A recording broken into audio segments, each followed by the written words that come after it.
seeing the outcome, I'm like, well, yeah, duh. Like this place looks great. This is sweet. You've got it running like a well-oiled machine, and you've got your rhythm, you've got your stride. But I can also understand from the perspective of the person who's still plugged into the machine, so to speak, all of the different objections. But what are some of the patterns that you hear in objections? Yeah, I mean, I think we've all heard if you're not growing, you're dying kind of thing. The paradigm in business is that where growth is seen as always good, and you have to 10x the things that you're supposed to 10x. And I think that's a remnant of industrialization, where you needed more to do better. You needed to have a bigger factory to make more widgets to drive the cost down so your margins could go up.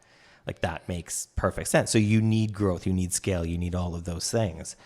I think where we're at now, I would question that is necessary for a lot of businesses, especially digital businesses.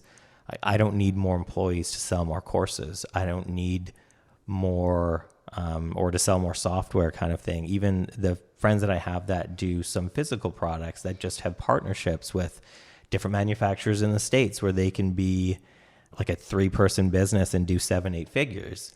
And I think this is the way that business used to work before industrialization as well, where it was just a group of small businesses all working together at different parts of the supply chain, where they could get things done in the least extractive way possible. Whereas capitalism now is the most extractive thing possible. There's a couple shareholders at the top that are trying to extract as much from their workers, from their customers, from profits, that regular people don't see any of that money. It just creates like a disparity in wealth.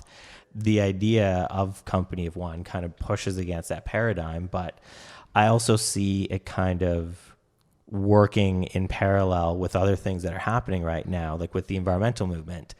Like, we can't have unlimited growth where resources are extracted, because we have a finite number of resources. So it makes sense that we don't try to grow things, like we don't try to extract all of the oil right this second. Like, that doesn't make any sense. Maybe we could leave some of it in the ground.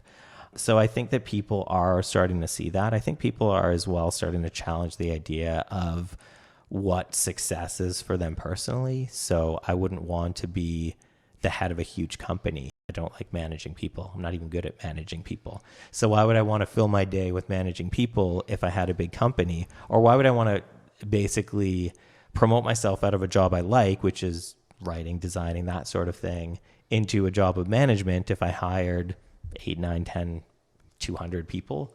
So I think if we question that, and we see some people do want to be managers, some people do want to have that thing that they can build and manage, and that I don't have a problem with that. I just think we should think about it for ourselves. For me, I like just kind of doing my own thing in my home office and getting work done that way and working with people remotely. But I know that's not for everyone.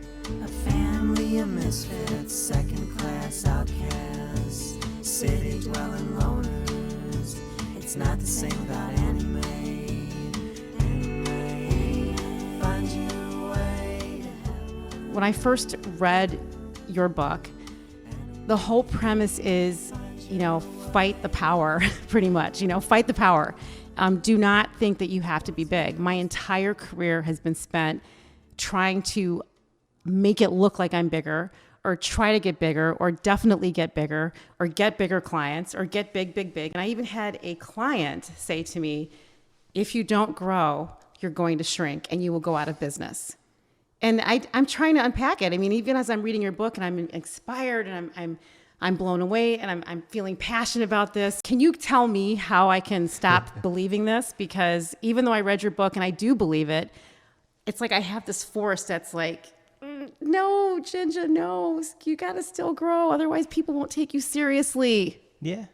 I mean, we all have that fear of, well, I'm not a legitimate entrepreneur unless I have staff or unless I have offices. And it kind of doesn't end. Like, once you have offices, it's like, well, I'm not a legitimate entrepreneur unless I have multiple offices or multiple offices in other countries. How do you want to spend your days is my question to you.